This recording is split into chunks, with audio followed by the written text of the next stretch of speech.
দাঁড়াও। রথ থেকে কৃষ্ণকে নামালেন, রুক্মিণী দেবীকে বললেন দিয়ে দাও মা, যা আছে দিয়ে দাও, এই তলোয়ার দেখেছো, জীবন যদি রাখতে হয় দিয়ে দাও।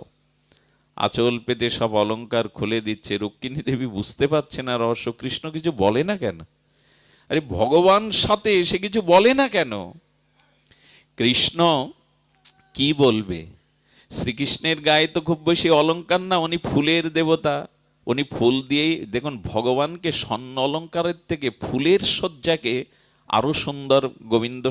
এই জন্য বৃন্দাবনের ঠাকুরের স্বর্ণ অলংকার মানায় না, ওখানে ওরা ফুল দিয়েই সাজায়। এবং বৃন্দাবন এমন একটি ক্ষেত্র, পায়ের আলতাটারও ফল আছে, একদম ওইটা পায়ে আলতা পরালে এই জগতের আলতা ফেল হয়ে যাবে।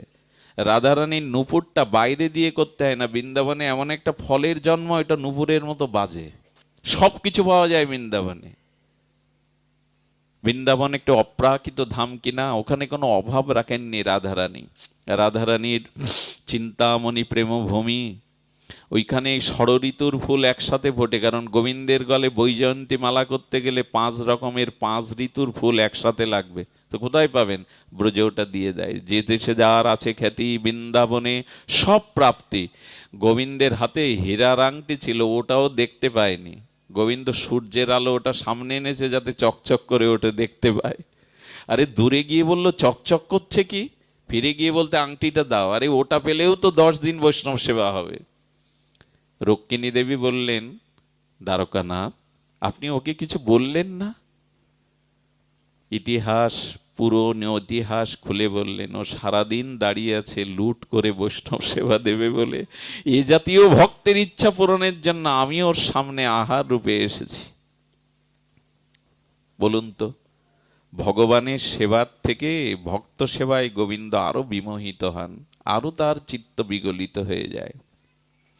এই জন্য দয়া করে ভজন জগতে যদি এসে থাকেন, যদি কৃপা হয়ে থাকে গুরু মহারাজের, বৈষ্ণবের, তবে সেবাতে মন দিন। ভক্ত ভগবানের সেবাই হলো জীবনের। সেবা ছাড়া ধর্ম হয় না। যেখানে সেবা নাই ওখানে ধর্মই নাই, ওখানে ভক্তিই নাই। ভক্তির উদ্দেশ্যই হলো, প্রেমের উদ্দেশ্যই হলো নিজের সুখের দিকে না দৃষ্টি দিয়ে শুধু তার সুখের দৃষ্টি দেওয়া, তার সেবা, তাকে আনন্দ দেওয়ার ব্রত সংকল্প নেওয়াই হলো প্রেম ভক্তি। এই জন্য কষ্টার্জিত অর্থ রোজগার করে বছরে অন্তত 2-5 জন বৈষ্ণব সেবা বাড়িতে একটু হরিকথা হরিনাম দিতে হয়, নাহলে তো শ্মশান হয়ে যায়। কত মানুষ কি করে জানেন? ঋণ করেও এইসব দেয়।